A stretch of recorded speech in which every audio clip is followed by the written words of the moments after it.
Comment est née l'idée de Bandit? J'avais besoin de bancs pour chez moi et je ne trouvais pas ce que je voulais sur le marché. Puis je me suis dit, bah, tiens, je vais les dessiner et je vais les faire moi-même. Donc j'ai pris une feuille de papier et un crayon et j'ai fait le croquis du premier Bandit.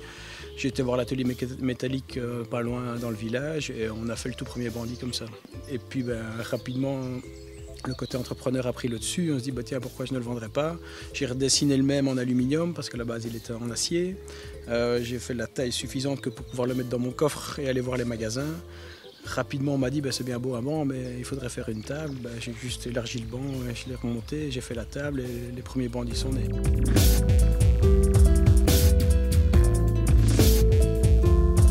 Le client Bandit, je dirais qu'on s'oriente vers un produit haut de gamme. Comme on a fait le pari, nous, Bandit, à la base, c'était vraiment produire localement. On voulait montrer qu'on sait produire localement. On n'avait pas d'autre choix que de se positionner dans un produit haut de gamme. Donc on cherche une clientèle au pouvoir d'achat.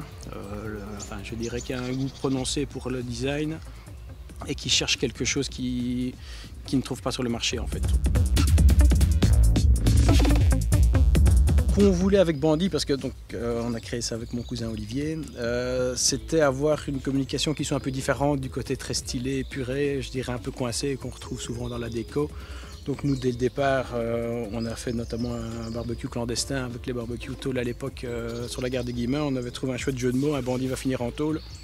Donc on a installé un barbecue dans la gare des Guillemins, et puis on a attendu que la police arrive pour nous mettre dehors, pour que le jeu de mots soit complet, quoi. Donc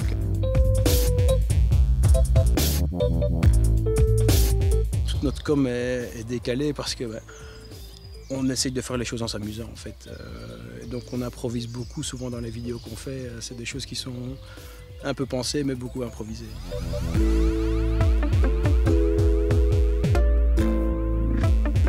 On a une croissance, nous, au niveau financement, on a fait tout sur fonds propres avec une croissance vraiment organique. Donc on a été les premières tables finançaient les suivantes et ainsi de suite. Donc comme nous, on a fait le pari d'une vente en direct, on a une croissance plus lente, toujours en flux tendu. Et je dirais que l'avantage qu'on a eu, c'est que nos ventes augmentaient. Donc au niveau trésorerie, comme la plupart des sociétés, on est toujours juste parce que on vend 10, mais on en a déjà 20 à reproduire. Donc on est en flux tendu.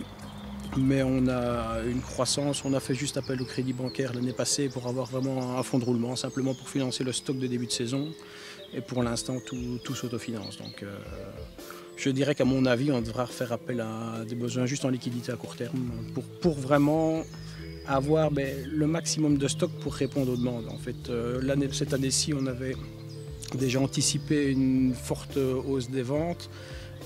On a été de prix de court, donc on n'a plus rien en stock et on travaille vraiment just in time. On a la chance que nos sous-traitants ont vraiment augmenté leur capacité de production, donc pour l'instant on tient le coup. Je dirais que le gros problème de la situation actuelle, c'est l'approvisionnement en matières premières. Donc touchons du bois, on y arrive encore, mais ça risque de poser problème à mon avis dans les prochains mois.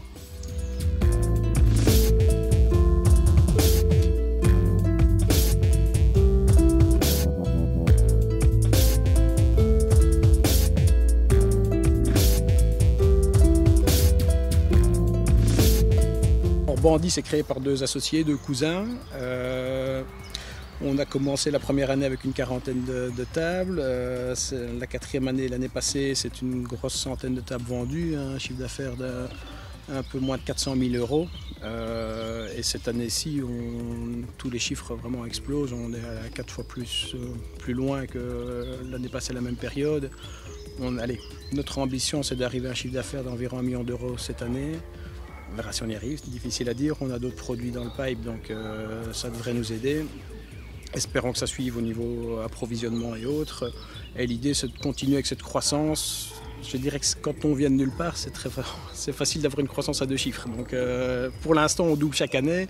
Si on fait ça encore 2-3 ans, ça sera bien. Et puis on va essayer de se stabiliser, quoi.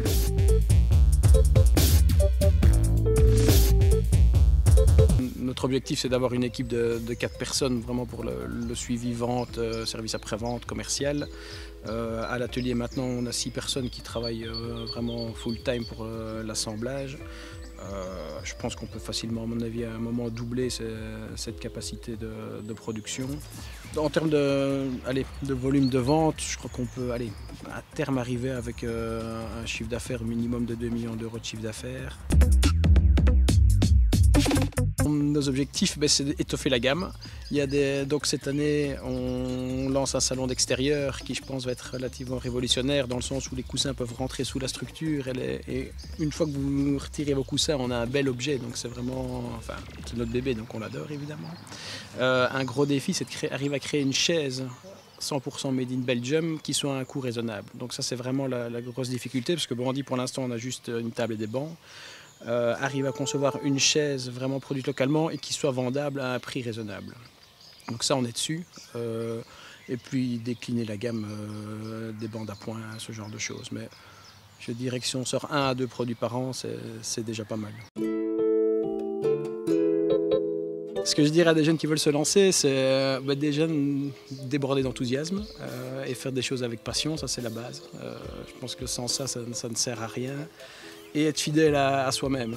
Donc ça, c'est ce qu'avait dit mon meilleur pote qui est un crack en marketing, c'est il faut être authentique. Donc je pense que c'est ce qu'on essaye de faire dans notre com.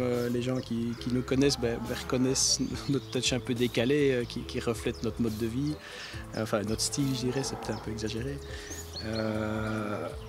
Bien réfléchir parce que l'argent c'est le nerf de la guerre, donc effectivement arriver à vivre directement de sa passion c'est pas évident, ça prend du temps, donc il faut avoir les reins solides et ça c'est quelque chose auquel il faut penser. On peut pas se dire après 1 an ou 2 on commence à en vivre, c'est possible. Nous avec le système d'autofinancement qu'on a choisi c'était pas possible, donc c'est ça qu'on a d'autres activités sur le côté.